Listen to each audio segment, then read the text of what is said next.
David, you came to this field just a few years ago.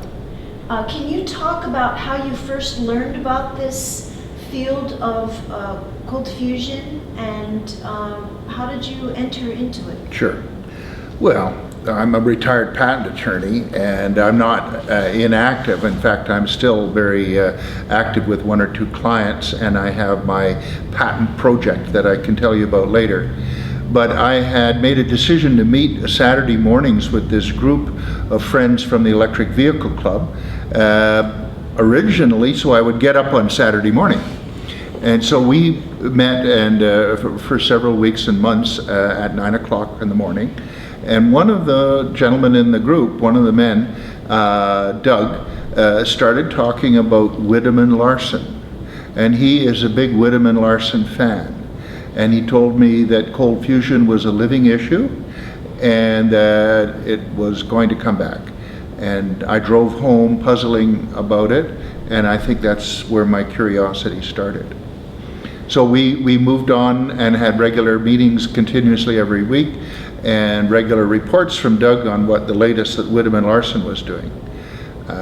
Then the big event that occurred was Andrea Rossi in January of 2011, I believe, had his video program.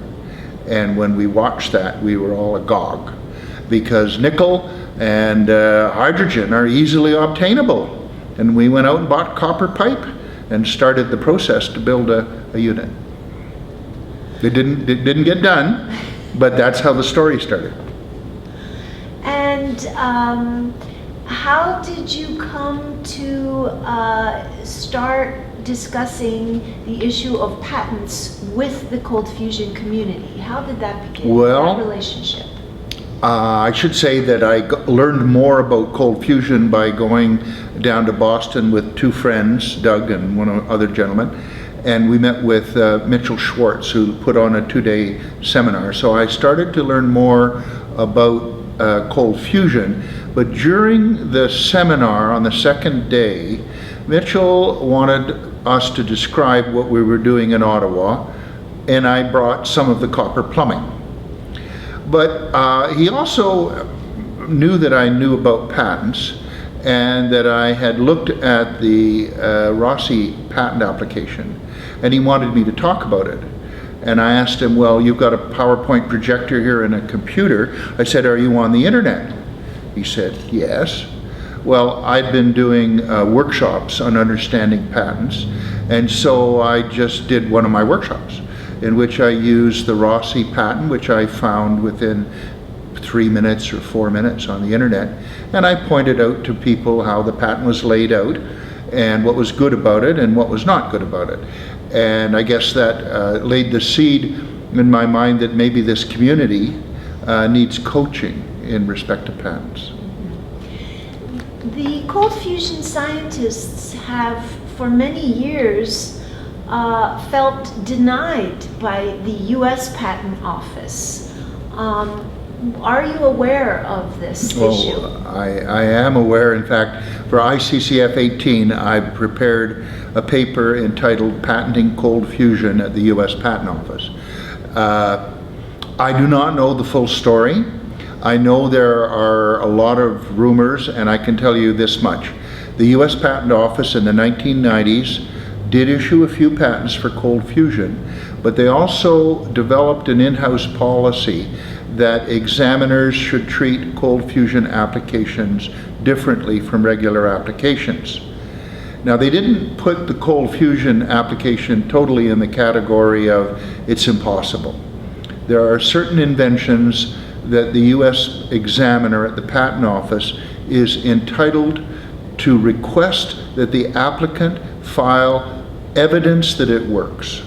And a perpetual motion machine is an example, an anti-gravity machine is an example, a universal cure for cancer. All of these inventions are suspect, and normally the Patent Office accepts the submissions of an applicant as being true, but in the case of these suspect inventions, the examiner can ask for additional evidence. Now, that's not illegitimate, you know, because a patent has to work, the invention has to work, and you have to provide a recipe so other people can do it. And in the case of doubt, it's not illegitimate to ask the applicant to prove that it works and prove that your recipe is complete. Except that the examiners developed a policy of whipping Fleischmann and Pons and the whole cold fusion story as a fabrication and a fraud.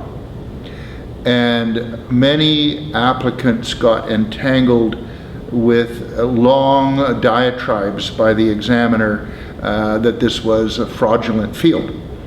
And even the attorneys, I suspect, had a lot of trouble dealing with it properly. And many people got turned down. Now, when you're turned down at the patent office, they give you a chance to reply. The correct reply is to take your disclosure to a researcher, an engineering firm, have them follow the recipe to bake the cookies and report back that they baked cookies. But many people who filed applications for cold fusion couldn't do that. They couldn't either afford it, or if they tried it, they found out their recipe wasn't complete as written, and therefore they couldn't reply to the examiner when asked to prove it. So many people got turned down. And in the patent office, I think there was a kind of an atmosphere among some examiners that cold fusion was a joke and that you harass them with these not good enough rejections. Don't know the full story. But last fall, I started a procedure of inquiry, and I have a letter from an email letter from the U.S. Patent Office saying, make no mistake, we will issue patents for cold fusion inventions if they meet the 4 criteria that all patents have to meet. No. How much does the view of that this science and technology is a fraud or a mistake in ratio to the issues of non-reproducibility weigh in with this failure to be able to get patented? All right. What is the ratio? First of all, a lot of applicants misunderstood these letters from the patent office. The reason the patent examiners were saying that Fleischmann and Pons were not trustworthy, that the scientific reports were not trustworthy, is simply to entitle them to say, prove it.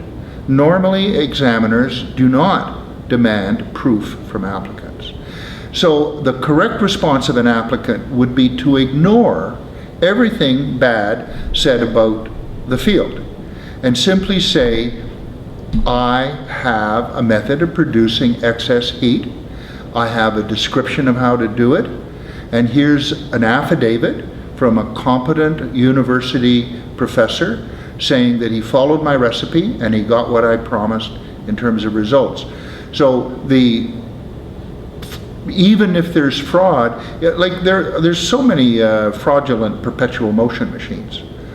But if you're confronted with a rejection that your invention is a perpetual motion machine, you don't have to go into arguing about other people's machines. You just have to show that what you built worked. Presumably it isn't a perpetual motion machine, but it works in some way, I hope, or your patent attorney shouldn't have filed the application. So your job when you file the application is to focus on something that works and describe how to build it. So that's the problem. People were filing poor applications in many cases. So the issues of reproducibility, you feel, were not the core reason that patents were not issued? You know, actually reproducibility is a problem. If you were to go to a university professor and ask him to bake cookies according to your recipe, and he said that I couldn't bake cookies 9 times out of 10, the examiner might be tempted to say this is an invention that doesn't work. If it worked 6 times out of 10, probably he wouldn't object. But even in the case of drugs, drugs don't work all the time, but we still want them on the market if they work 60% of the time. So there's a difficult line about ability. Non-reproducibility. That's right. And I thought of another example. The invention of striking a spark off a rock to start a fire, a flint, invented 50,000 years ago. You don't get a spark every time you strike the rock. Well, that doesn't mean it's not a valuable invention, but it has to be valuable enough, basically, that people would pay for it. So that's my very indefinite test of useful. If you've got enough reproducibility that people will pay for it, then the patent office should let the patent issue. What do you think the repercussions of cold fusion scientists to not get patents has had on the development of this science and technology? You ask good questions. And I haven't thought that through, and I'll have to generate a comment right now. First of all, there's a great belief in the industry that having a patent is necessary to have technology succeed. And ironically, a patent doesn't make things work. A patent is there to enhance a success and make it more profitable. Well, we haven't had any successes. So there's been no focal point for a patent to work in the sense of making someone rich. Now, have patents been an incentive? The answer is yes. A lot of people have gone to their garage and done work, some of it good work, some of it not such good work, but they have done it in the illusion that getting a patent will help them. Getting a patent will help them get rich if they have a valuable invention that works, that the prior art allows them to get a patent, and the patent is well drafted, and the patent focuses on a critical have-to-have-it feature. There's a lot of criteria that have to come together for someone to get rich. A patent helps you get rich if you have success in the other areas. Nobody has had a success yet. There could have been a patent on the co-deposition, invented by, I think, Spack and Pam Boss back in 1991. Apparently they tried and it got turned down and they gave up. But co-deposition is a technique of operating an experiment so that it goes quickly. And hundreds of people are using it. It's a legitimate example of an idea that is useful. I think a patent should have issued for co-deposition. Would anybody have gotten rich on it? Not really, because there's not a big market for co-deposition. 100 researchers in the world. So what would you charge them?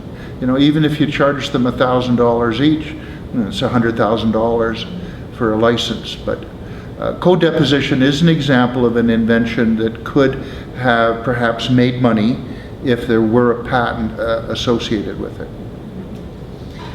What about the issue of secrecy? A lot of scientists, they say, well, I don't have a patent and now I have to be secret. How does that relate? Patents and secrecy. It certainly is an unfortunate behavior for the science, because scientific disclosure is critical, the sharing of information.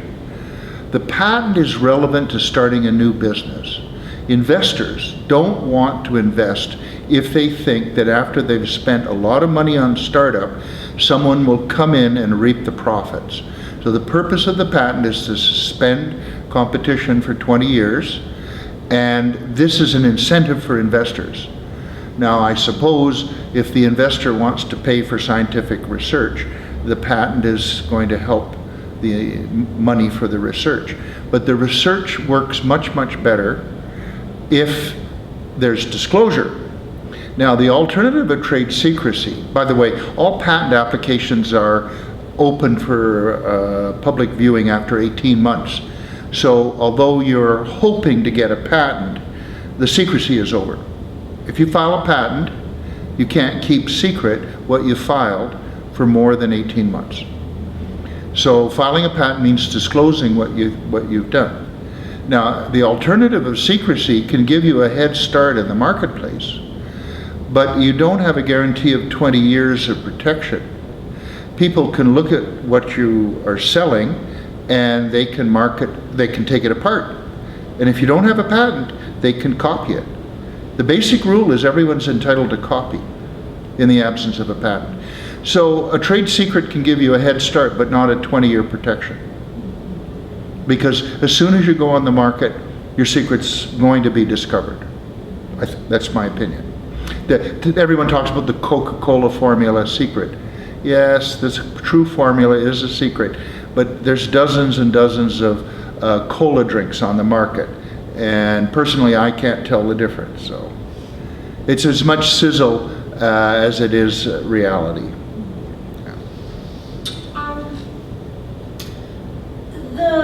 The lack of patents and also the lack of success of a commercial product has dissuaded investment.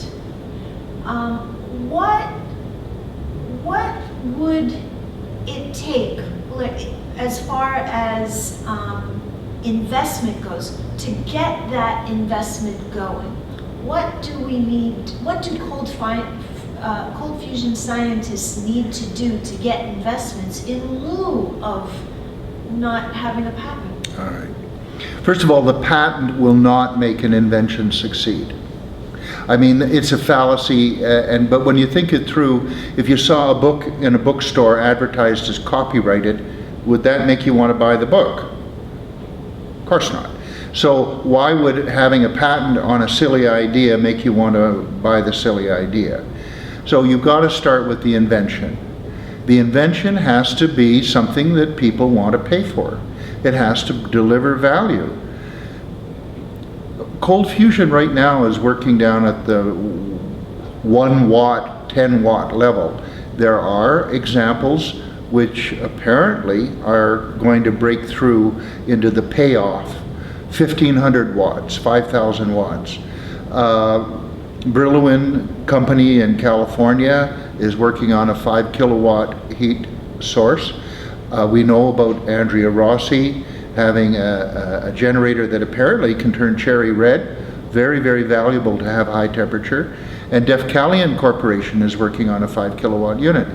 As soon as one of these companies puts a product on the market, there will be an avalanche of investment money available.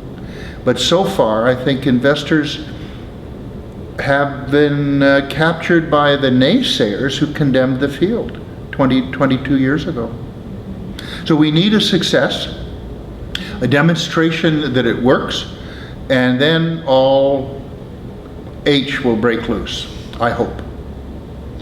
And there will be breakthroughs not just on the generation of heat, but all sorts of secondary applications. A good example is Alexander Graham Bell. When he invented the telephone, he had 2 different kinds of microphones, both of which were very impractical. One was very weak, it looked like a loudspeaker in reverse, and the other was a little wire that dipped up and down in salty water. Well, you could never build a telephone system where people had to have a jar of salty water in their house. But a year after he made the invention of the telephone, Edison invented the carbon microphone for his recording machine. But the carbon microphone was used by the Bell Company for 100 years. So there will be what I call enabling inventions that will make the basic technology work better. And those inventions are just as important as the original breakthrough.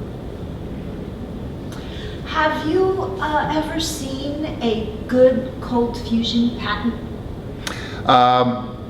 Yes, in the sense of a well-written document. I used an example that the United States Navy acquired through work done by Dr. Melvin Miles at China Lake.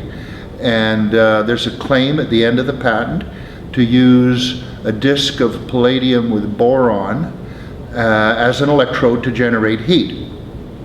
I got through the patent office because the palladium boron disc was useful as a hydrogen filter.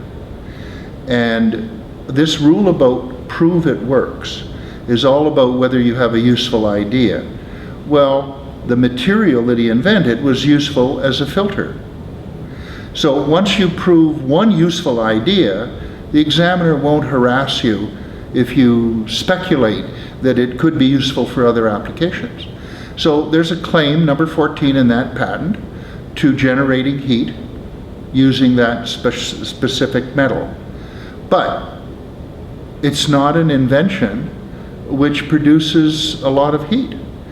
All the experiments that have been done so far, 99 or 96% of them produce very, very modest amounts of heat. They're laboratory curiosities.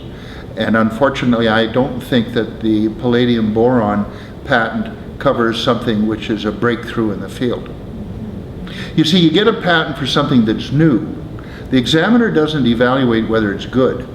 In fact, if it's silly, it's more likely to be new. I'm not suggesting that the patent I just mentioned is silly, but if you wanted to get a patent, think of something truly silly.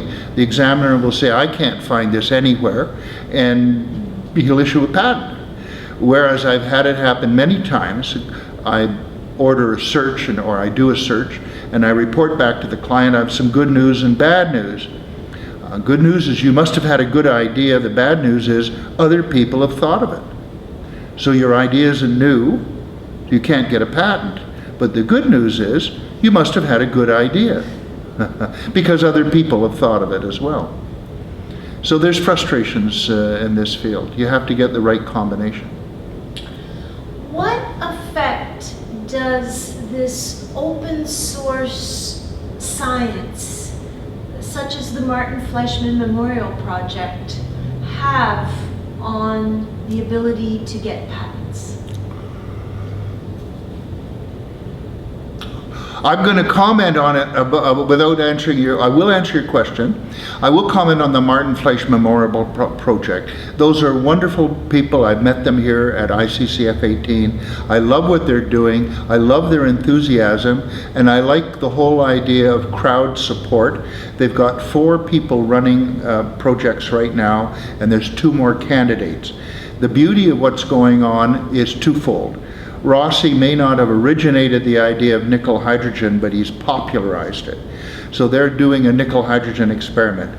Dr. Solani from Italy at ICCF18 demonstrated, I burned my finger on the tube, demonstrated a 25% gain using nickel hydrogen.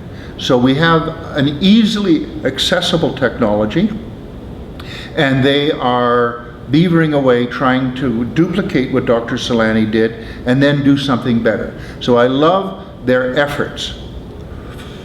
I have to tell you that a 25% gain is not ever going to be commercially relevant. Electricity is a sweetheart energy source, but it costs a lot to make it. It takes 3 barrels of oil to make 1 barrel of electricity. If you don't get back 3 times the heat you put in, you haven't made up for what it costs to make the electricity. So you need a coefficient of performance of 3 before you're even in break-even territory. And they're all running these things on electricity as the heater because it's convenient. When you have a 25% gain, it's a laboratory curiosity. There are experiments out there that are producing a coefficient of performance of 5, 6, 7, 8, 10, even higher numbers, but not at high temperatures and not in high power. So what I hope the Martin Fleischmann Memorial Project will do is educate the participants and the public who's following it, so that we have hundreds of people brainstorming the way to achieve the critical results of high coefficient of performance, high power, and high temperature, and that will cause a revolution on the planet Earth. Yes, I do believe that when those three come together, but they're very hard. High temperature is needed to make electricity. High power is needed because if you don't have high power, you have to wait. I mean, you can make electricity and have enough to charge a little battery. That isn't very good. Now, we want a Niagara Falls of electricity. By the way, investors will be tickled pink if you can achieve those three. The reason is they know they can sell electricity instantly. They just can phone up the power grid and say, we'll supply power, and once they cut the deal, they get the cash. So there's no barrier to selling electricity. Huge marketing problems don't exist. But I don't think we're going to have a high temperature, high power, high coefficient of performance machine for a considerable length of time.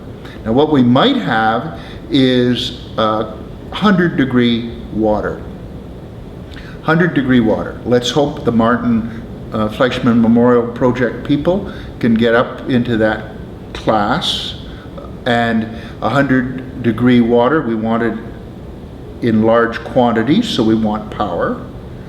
And then we want it efficiently with a good coefficient of performance of 10. So what are we going to do with hot water? Well, you heat your house, you heat your bathtub, you heat your jacuzzi, of course. But there's other applications that would be revolutionary.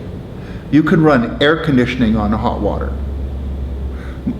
All of the southern United States is populated with people that wouldn't be there if it weren't for air conditioning using electricity. So if you could replace all the air conditioners in Florida and Texas with something running on cold fusion hot water, it would free up electricity and make life so much more comfortable. And then another big payoff, really important, is desalination. It's not just for people living next to deserts. All over the Midwest, there's water underground that's salty. And if you want to irrigate, you can't irrigate with it. But if you could cheaply desalinate brackish water that you're pumping out of the ground, it will open up thousands of square acres of land for new agriculture. So these are the golden grail targets. Now, where do patents fit into this? Well, the patent is the carrot, which is the incentive. If you do conceive of something and you have the magical qualities of it's useful, it works, it's cost effective, you're lucky that there's a feature in it that's new and patentable, that feature has a have-to-have-it quality. Turned out that the carbon microphone was pretty critical. 100 years later, we've switched to crystal microphones. But for 100 years, the carbon microphone was the microphone that was being used. So when you have these combination that all ends up with have to have it, and you get a patent, that's when people pay you. That's the magical conjunction that makes a patent, combined with the invention, combined with the market circumstances, valuable. So filing for a patent isn't the only factor for success. What you're describing to me is a situation where an open source basic technology would not be patentable, but all these other applications that it would generate would be applications derived from the creativity of people, you know, making all these. That would be patentable. I could even imagine somebody involved in the Martin Fleischmann Memorial Project walking away one evening from a meeting and going off on his own with his idea, which is good, and filing for a patent and having a success, but he would be a pariah amongst the circle. But he would have gotten smart by being in the project. It's just like being an intern. Like if you had a chance to intern at Associated Press or at Walt Disney Studios, you might go for free and work for free because you know you're going to learn. But when you've learned, you might go out and do your own animated picture. I don't mean an animated picture about the Pentagon. I mean a Walt Disney animated picture. Yeah.